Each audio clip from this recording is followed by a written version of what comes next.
মা তুমি শীতের মধ্যে তোমাকে তোমার বউ বের করে দিছে? বৌমার বাপের বাড়ি থেকে তার আত্মীয় স্বজন আইছে তো, তাই বৌমা কইল অনেক হয়েছে হান না, এবার আপনি বিদায় হন। বৌমা বৌমা উঠো না, আমি শীতের রাতে এত দূরে কেমনে যাবো বৌমা? এই বুড়ি, এখন থেকে তুই এইখানেই থাকবি, আমার বাড়ির ধারে কাছে আর যাবি না, অনেক জ্বালাইছিস আমারে, আর না। বৌমা এই শীতের রাতে আমি কই যাবো? আর এত দূরে তো আমি একলা যাইতে পারবো না। তোরে কি আমি আবার নেওয়ানোর জন্য এখানে আনছি?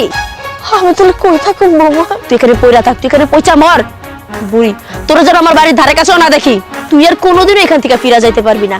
এই জঙ্গলে তোর শিয়াল কুকুরের চিরা চিরা খাইবো। বুড়ি শোন, তোর অনেক পালছি, আর না, এখন থেকে আমার বাপের বাড়ির মানুষ আমার সংসারে থাকবো, তুই না। তোর মতো বোঝা আমি আর পালতে পারবো না।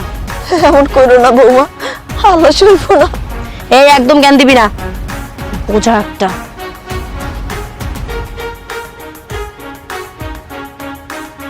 এত রাত্রেবেলা কই যাবো আমি, এই বুড়া মানুষ?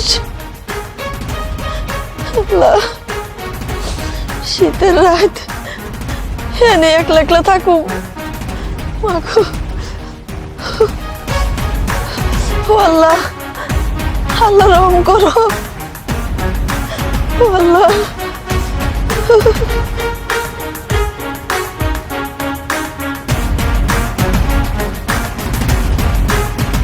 কি ব্যাপার চাচি, এত রাতে ঠান্ডার মধ্যে আপনি এখানে কি করছেন? আপনার তো ঠান্ডা লেগে যাবে। বাবারে, আমার ছেলের বউ এত রাত্রেবেলা ফালাই দিয়ে গেছে। কত আলা, এত দূরে আমি কেমনে যাবো, কই যাবো? শীতের রাত, আমার তো যাওনে কোনো জায়গা নাই বাবা। চাচি, আপনার কণ্ঠটা আমার খুব পরিচিত মনে হচ্ছে। তোমার গলাটা তো আমার চেনা চেনা লাগতেছে বাবা। কে তুমি? মা তুমি শীতের মধ্যে তোমাকে তোমার বউ বের করে দিছে? আজকে তুমি বাসায় চলো, আজকে ওর একদিন কি আমার একদিন। আগে চলো তুমি আমার সাথে।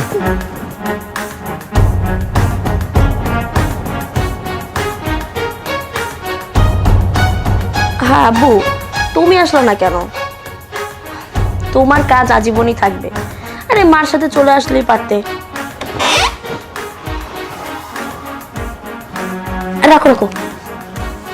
আরে মেঘ, তুমি? আরে তুমি এভাবে না বলে চলে আসলে এত রাতে? এই তো আসলাম। কি অবস্থা তোমার? আমি ভালো আছি, তোমাকে দেখে তো একদম ভালো হয়ে গেছি। আচ্ছা, মাকে দেখছি না, মা কোথায়? মা মা তো বাইরে হাঁটতে গেছে।